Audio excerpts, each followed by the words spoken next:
Et bonjour et bienvenue, mesdames et messieurs, dans ce nouveau numéro de votre émission Bilan historique, une émission historique à caractère culturel qui a pour objet l'évaluation dans tous les domaines du développement de notre pays, la République démocratique du Congo, depuis 64 ans, pendant 64 ans, étant une nation ou un État indépendant. Donc, dans 45 minutes, bilan historique, non seulement il évalue le bilan de notre développement depuis l'indépendance, étant une nation indépendante, mais il examine aussi l'impact de la colonisation belge sur la terre congolaise. Dans ce premier numéro, on reçoit avec vous Monsieur Isidore Nzibo Abakwa, qui est déjà avec moi ici sur les plateaux, et c'est à l'occasion de la 64e anniversaire de l'indépendance de notre pays que, ensemble avec lui, on va discuter sur l'évaluation du développement de notre pays. Monsieur Isidore, bonjour. Merci, bonjour, messieurs les journalistes. Je rappelle aussi que vous êtes licencié en sciences politiques et administratives, et donc vous êtes politologue, vous êtes aussi chargé de l'enseignement supérieur à l'Université pédagogique nationale. Je crois que j'ai relayé un Bien peu sûr que oui. ce qui fait partie de votre personne. Bien sûr que oui. Alors, Monsieur Isidore, Oui. bienvenue dans ce premier numéro de notre émission Bilan historique. Merci beaucoup. C'est moi qui vous remercie pour m'avoir invité. Merci. Alors, Monsieur Isidore, Oui. on va discuter avec vous d'un sujet très important dans lequel, si jamais les perspectives d'avenir que vous allez donner ici présent seront suivies de tout le monde, le développement de notre pays peut être certain. Alors, quelle est la gestion gouvernementale de notre pays au moment de l'indépendance? Merci beaucoup, messieurs les journalistes. Nous sommes à la période de l'indépendance. L'indépendance, c'est quoi d'abord l'indépendance? Une indépendance peut être considérée comme une condition pour une nation, pour un pays, pour un État, dans lequel les résidents ou la population exerce l'autogouvernance. Voilà, exerce l'autogouvernance. Et aussi, cette population qui est effectivement en train d'exercer son autogouvernance est totalement souveraine. Elle est souveraine sur son territoire. Et donc, l'indépendance du Congo a été obtenue le 30 juillet 1960. Et donc, depuis l'indépendance jusqu'à nos jours, nous observons que le pays est resté miné. Miné par quoi? Par la violence, mais aussi par des luttes intestines. Vous allez voir que nous sommes à la première république. Une république qui a été d'abord régie par la loi fondamentale. Vous êtes sans ignorer que la loi fondamentale n'a pas été l'œuvre de l'intellectuel congolais, c'est-à-dire les rédacteurs de cette loi fondamentale, qui était considérée comme la constitution après l'indépendance. Le rédacteur, c'est le Belge. Et donc, cette loi fondamentale nous a permis, bien sûr, dans le cadre de la gouvernance, de rentrer dans les schémas classiques qui étaient totalement oubliés, c'est-à-dire quoi? La séparation de pouvoir a été instituée par cette loi fondamentale. Nous avons eu un pouvoir exécutif, nous avons eu un pouvoir législatif, mais également il y avait un pouvoir judiciaire.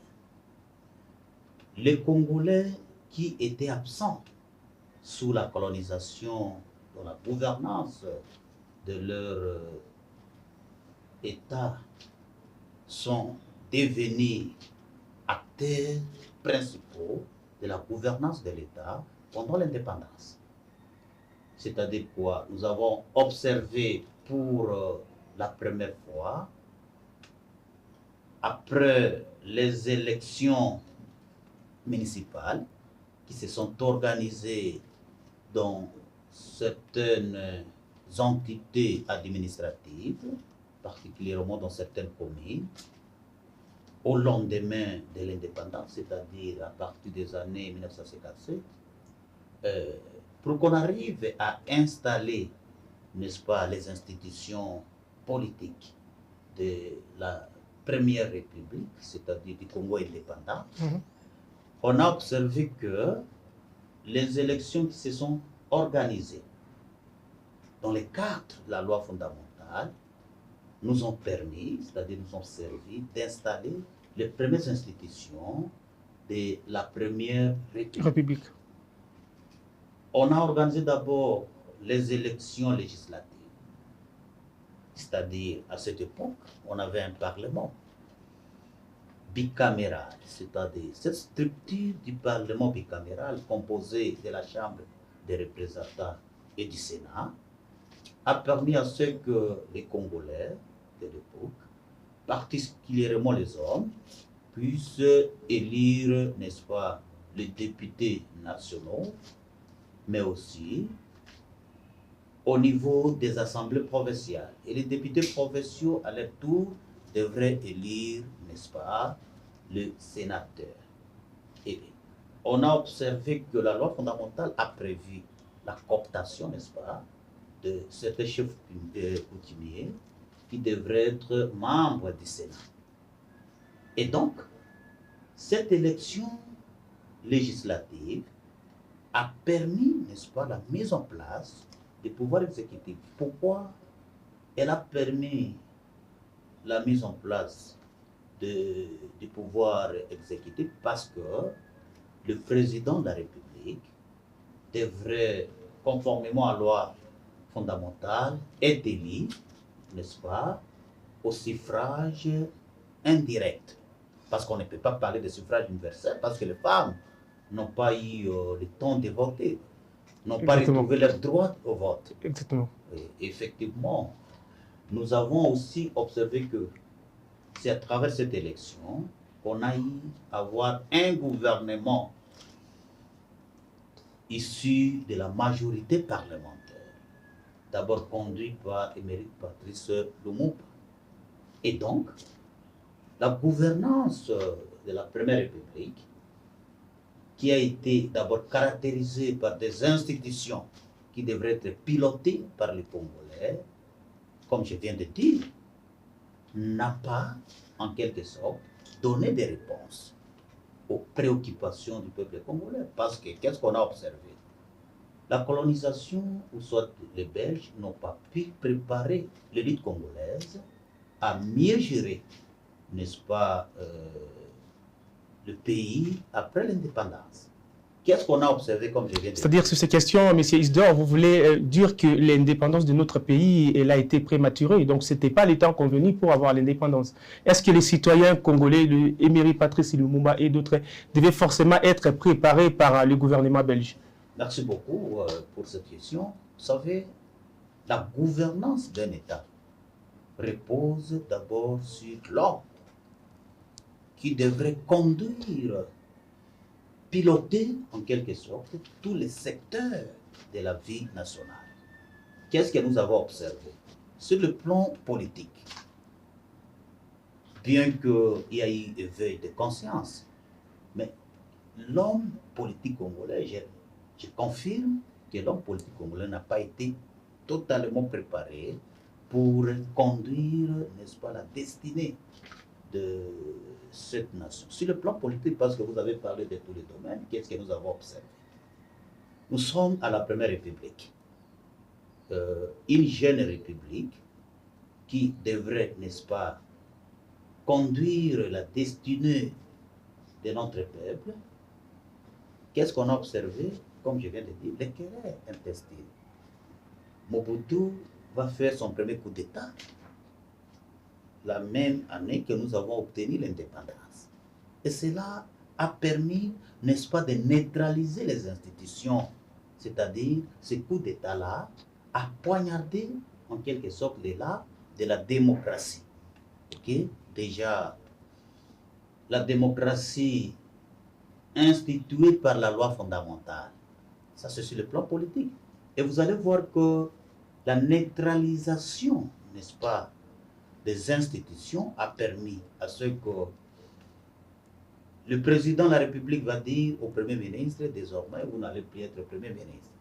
Le Premier ministre, à son tour, va se réveiller, va dire au président de la République, non, c'est moi qui ai la majorité au niveau de la Chambre des représentants, même au niveau du Sénat.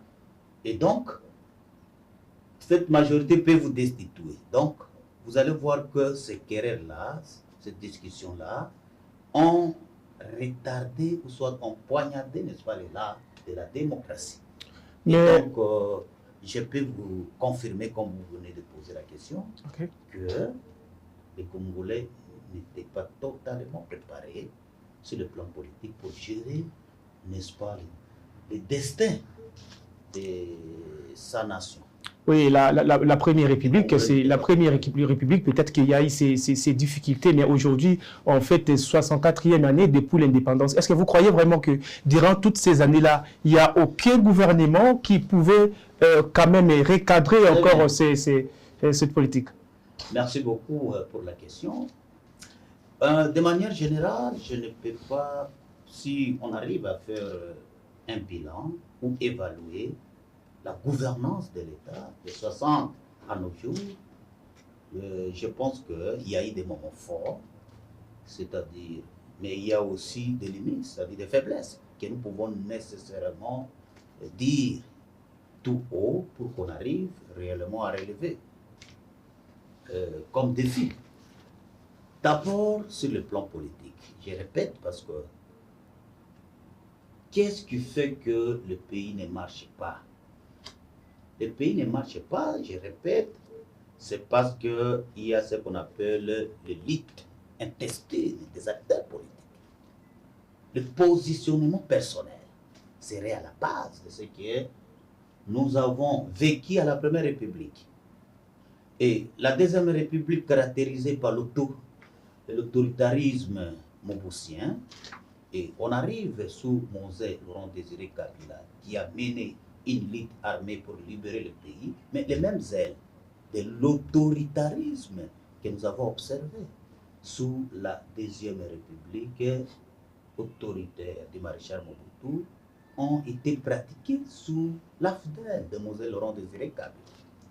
On arrive sous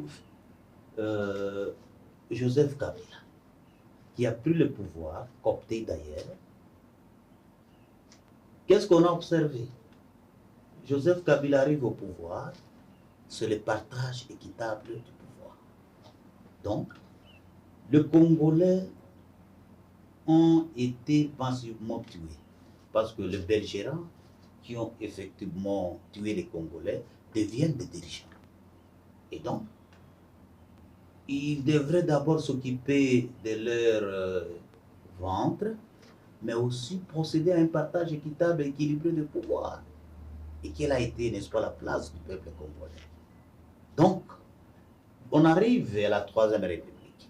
Une république qui devrait, n'est-ce pas, instaurer réellement un nouvel ordre politique.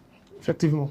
Et ce nouvel ordre politique pourrait permettre au peuple congolais d'élire de manière régulière, à intervalles réguliers, n'est-ce pas, ces dirigeants, en termes d'élections réellement libres, démocratiques, transparentes, crédibles, libres, comme je viens de dire, démocratiques, transparentes, mais aussi des élections apaisées, les élections qui devraient s'organiser dans un climat apaisé. Nous prenons l'expérience congolaise en matière des élections sous la Troisième République. Il n'y a pas de confiance entre les acteurs.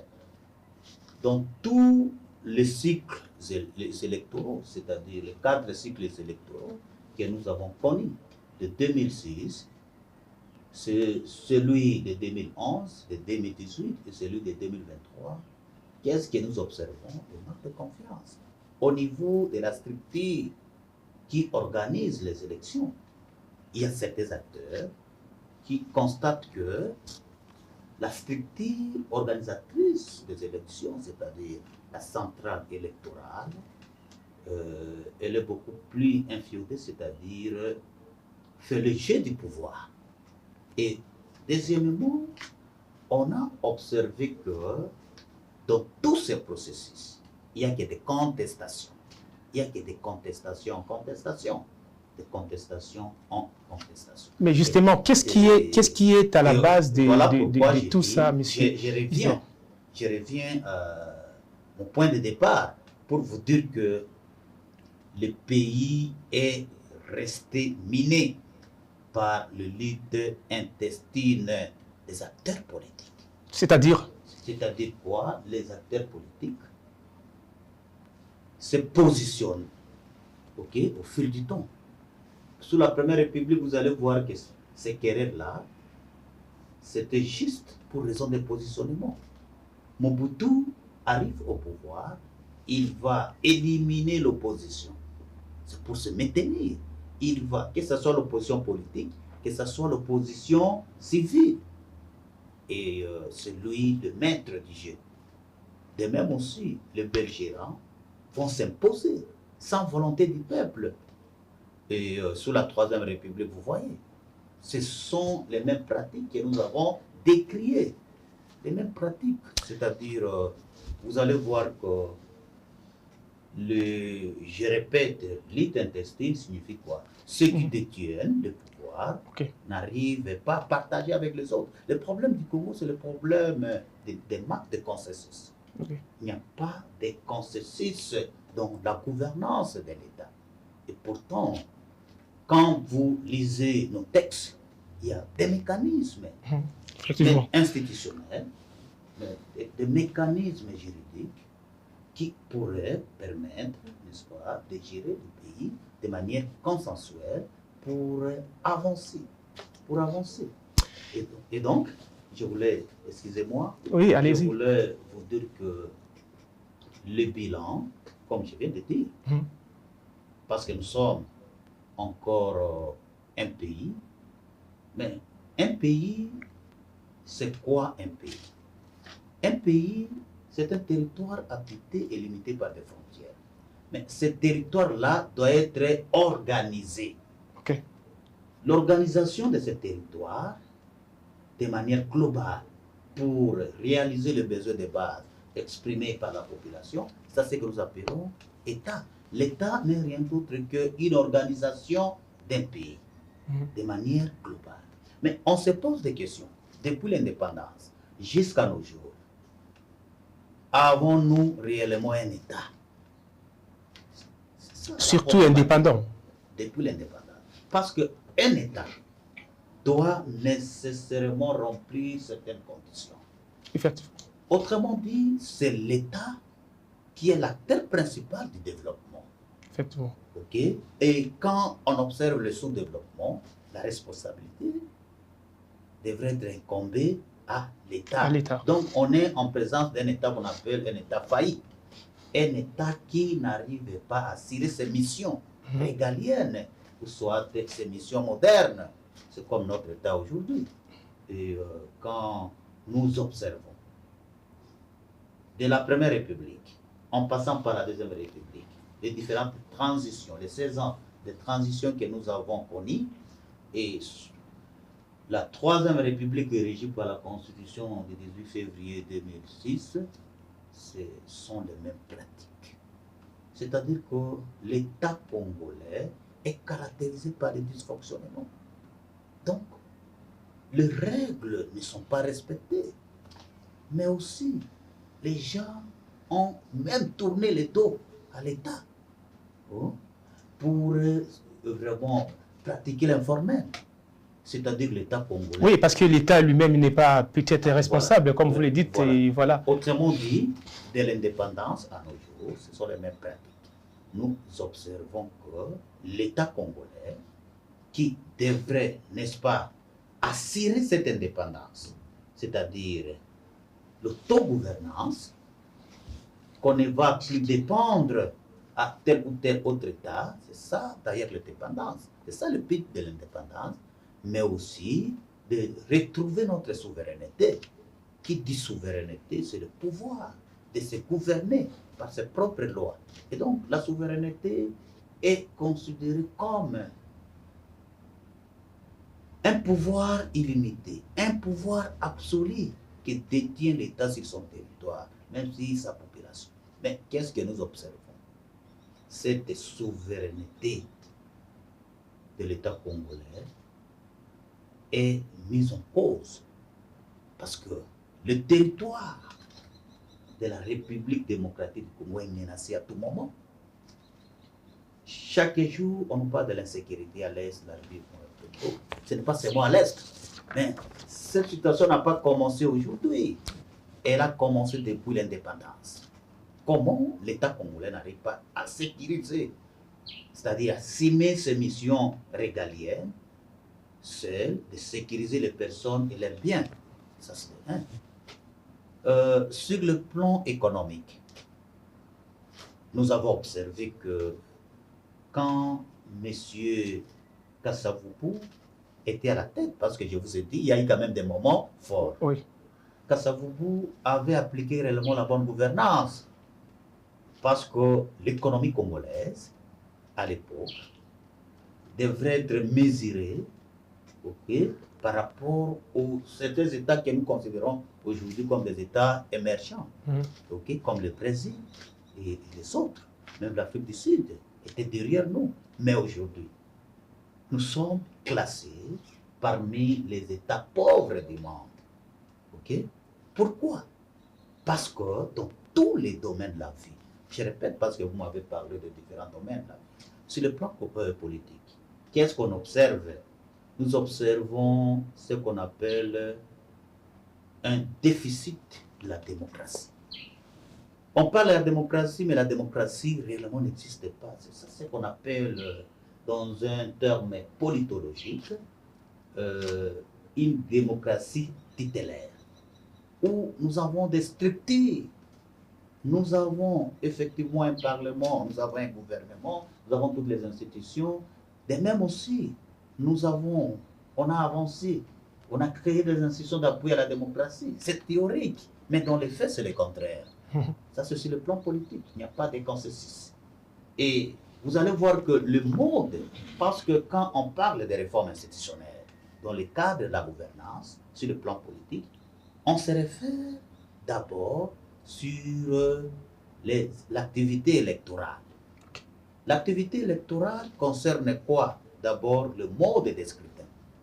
Le mode de scrutin pourrait permettre, n'est-ce pas, aux acteurs qui doivent compétir dans une course électorale, d'avoir les mêmes chances d'être élus.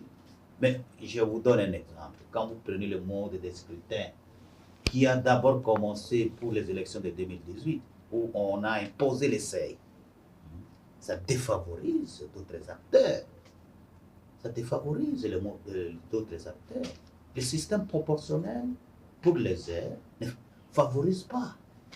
Mais aussi, quand on parle d'activité électorale, on se réfère aussi à ce qu'on appelle la proclamation des résultats qui devraient refléter réellement la réalité des urnes. Mais qu'est-ce que nous observons? On observe que quand on organise les élections, c'est ça l'expérience congolaise des élections, de 2006, il y a eu des contestations. Pour les uns, la preuve en est qu'il y a beaucoup de contentieux. Beaucoup de contentieux électoraux. Cela prouve que, quelque part, il n'y a pas de vérité. C'est-à-dire quoi? La transparence qui est voulue par les constituants de 2006 est mise en cause. Qu'est-ce qui est à la source de ces antivaleurs électoraux, M. Isidore? Les sources, il faut toujours savoir que c'est la politique de se maintenir, comme je viens de dire. Je rentre dans mes premiers mots, c'est-à-dire quoi? Le lutte intestine de se maintenir au pouvoir. Il n'y a que ça. Ou soit d'arriver au pouvoir par des voies antidémocratiques. Donc, vous allez voir que le Congolais préfère beaucoup plus obtenir le pouvoir par des voies antidémocratiques pour ne pas respecter les règles du jeu, ou bien la règle du jeu qui est mise sur pied qui devrait guider tous les acteurs. Ça, c'est ça l'origine. Donc, le non-respect des textes, le non-respect des règles. Merci beaucoup, merci beaucoup. Je vous rappelle que nous sommes avec Monsieur Isidore, qui est donc chargé de l'enseignement supérieur à l'Université pédagogique nationale. Avec lui, on discute aujourd'hui sur le bilan de la gouvernance de notre pays, la République démocratique du Congo. Il y a 64 ans déjà, depuis que notre pays est un État indépendant, mais aujourd'hui, parler du développement dans notre pays devient tout un défi qui change de gouvernement en gouvernement. Notre pays n'arrive toujours pas à prendre le vélo vers le développement. Monsieur Isidore, quel est cet héritage qu'on nous a laissé le gouvernement belge, qu'aujourd'hui, les gouvernements congolais ou bien les autorités congolaises n'avaient pas hérité pour aller au développement? Quel est cet héritage indispensable? Merci beaucoup. La colonisation, c'est-à-dire les Belges, nous ont laissé ce pays dans une voie qui devrait nous amener au développement. Cette voie, c'était juste la bonne gouvernance. On a observé que les fondamentaux de la bonne gouvernance étaient respectés, c'est-à-dire appliqués. Okay. Nous avons observé la transparence de la gestion de la chose publique. Et Kasavubu n'a été qu'un élève des Belges, où il a appliqué la bonne gouvernance, la transparence. Vous prenez la participation, c'est là où se pose un problème. Donc, nous n'avons pas effectivement participé de manière massive, ok, à la gouvernance de l'État sous la Première République. Parce que la participation citoyenne se manifeste beaucoup plus à travers les élections, mais aussi à travers ce qu'on appelle les référendums. Mais néanmoins, la vérité des urnes, là, on ne peut pas nier. À cette époque-là, parce que les élections se sont déroulées dans un climat apaisé, on peut dire que la vérité des urnes n'a pas posé de problème. Les résultats des élections ont réellement reflété la volonté exprimée par le peuple à travers les urnes de l'époque. Sur le plan de la responsabilité, le dirigeant congolais, les dirigeants belges, avaient effectivement l'esprit de la responsabilité, de se rendre compte. Tant bien même que, comme vous avez parlé de gouvernement autrefois, parce que je vous ai suivi, quand vous avez dit en dehors du roi souverain, il y avait un gouvernement, bien sûr, mais ce gouvernement, à la tête de ce gouvernement, il y avait toujours le roi. Parce qu'on avait un gouvernement local, mais aussi on avait un gouvernement métropolitain qui était installé à Bruxelles. Okay? Et il y avait un gouvernement local qui était d'abord à Vivi, Boma et après à Léopoldville, qui est devenu aujourd'hui Kinshasa.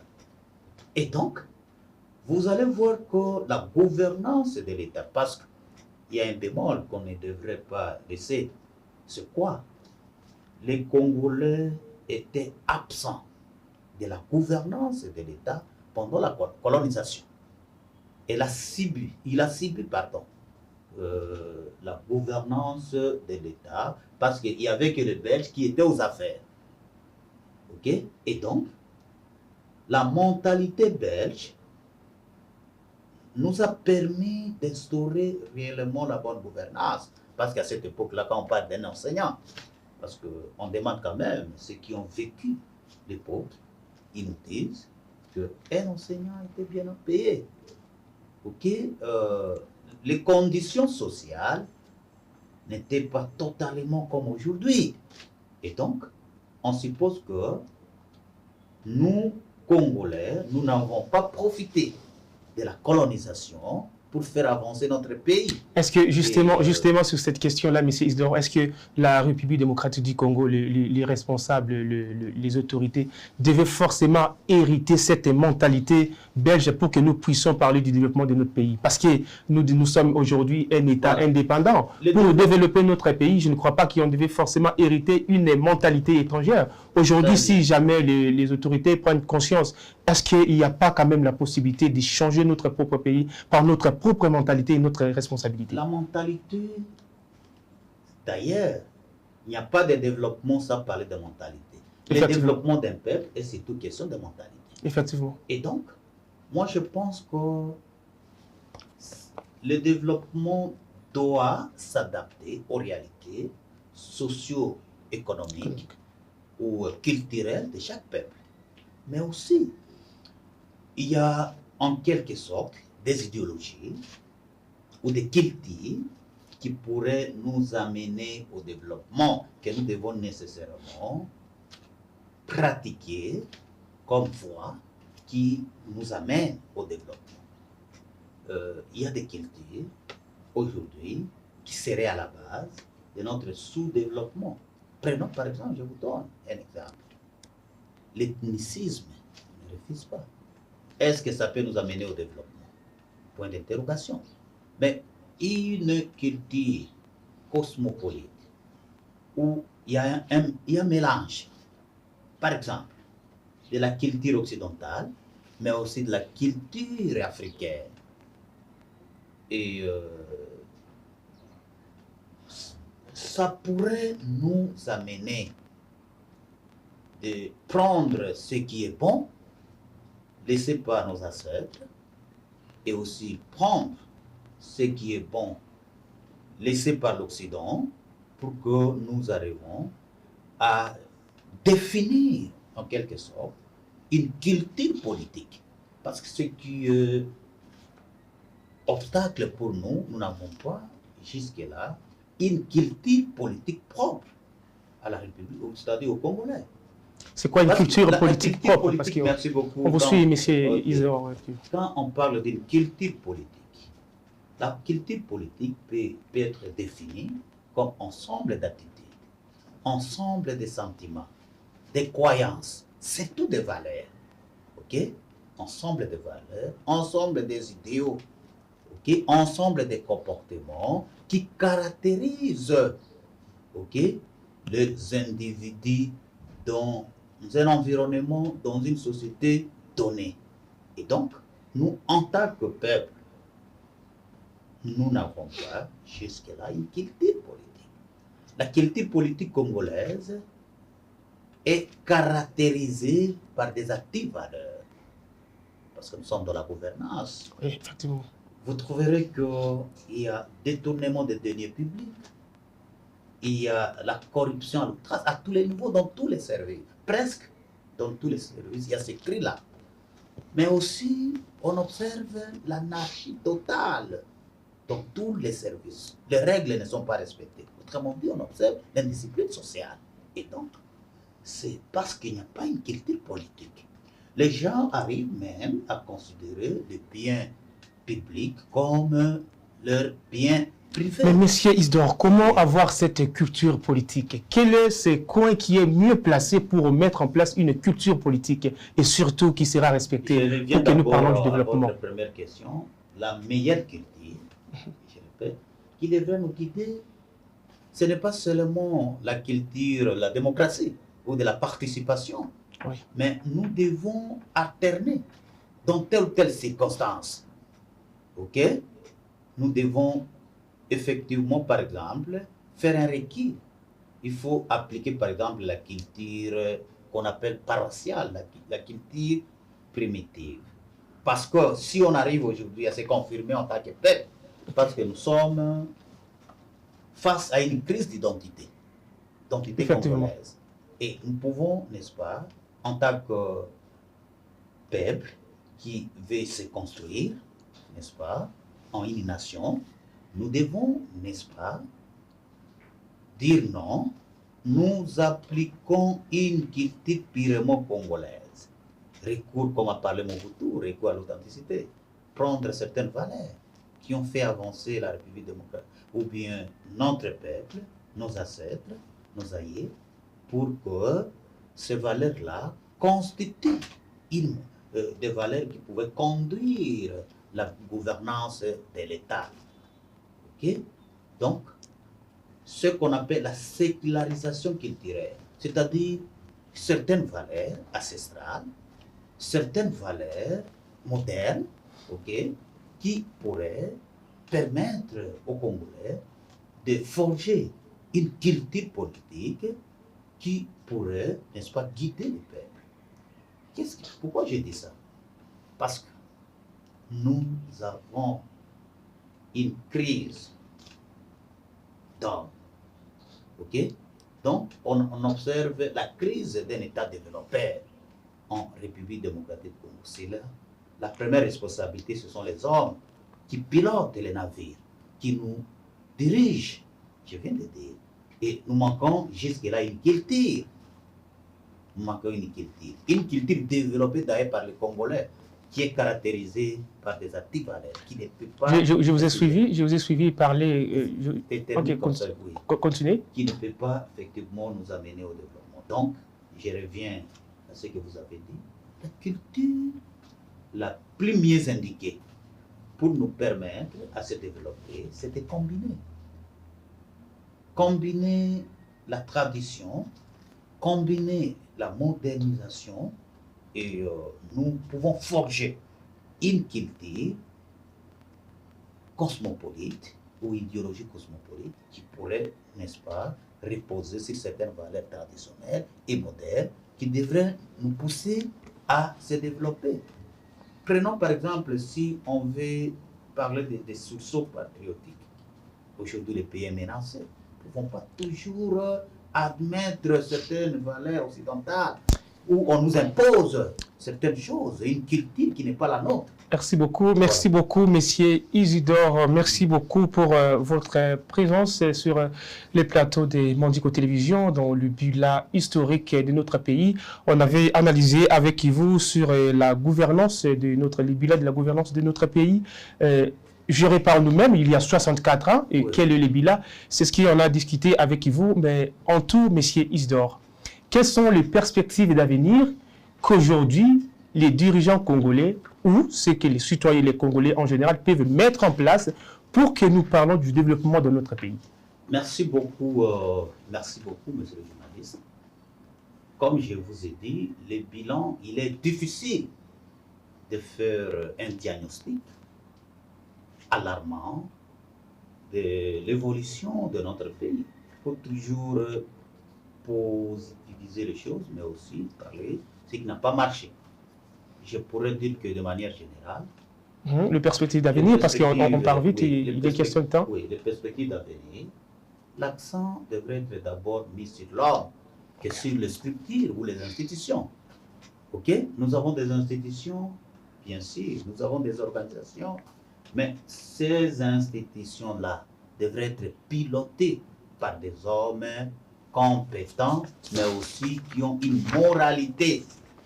La moralité irréprochable. Qui est irréprochable? Ça, c'est un. Ça, sur le plan politique, je répète parce que vous avez parlé de tous les secteurs. Oui. Sur le plan politique, nous pouvons, n'est-ce pas, valoriser le processus dans la prise de décisions politiques. Qu'est-ce que cela signifie?